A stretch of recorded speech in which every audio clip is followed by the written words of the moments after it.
On May 19th, another predatory teacher in Arkansas pled no contest to sexually assaulting a boy they met at the church. For those of you that aren't familiar with the legal terminology, a no contest plea means that while you do not admit your guilt, you do admit the truth of the facts alleged in the indictment, information, or complaint, and accept punishment.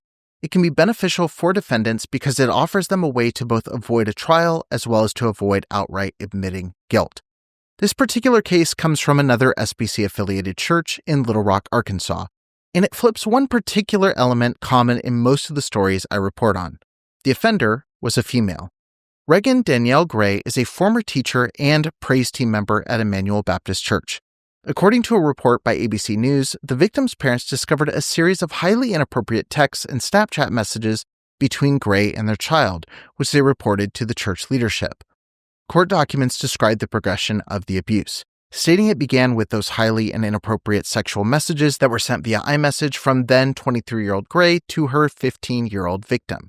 And it progressed to Gray sending daily naked photographs of her breasts, vagina, and buttocks to John Doe through Snapchat. It progressed eventually to 5 to 10 occurrences of physical sexual assault, which resulted in John Doe suffering catastrophic, significant, and permanent injuries due to the sexual abuse and sexual assaults he endured on Immanuel's grounds. John Doe's suffering included full-body panic attacks characterized by complete physical immobility, a drop in his heart rate, and muscle tension.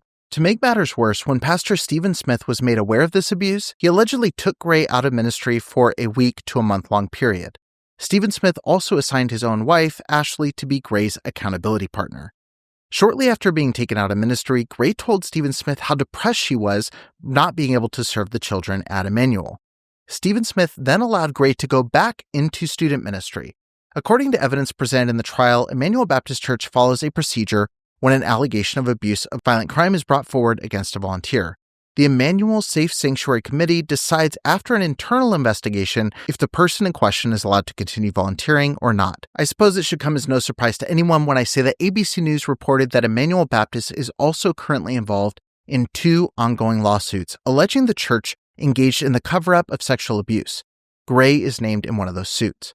On March 28, 2024, Pastor Stephen Smith resigned after deacons drafted a letter accusing him of mishandling abuse in other cases. His resignation came just a few months after the pastor had held a board meeting to discuss how to address child sexual abuse investigations.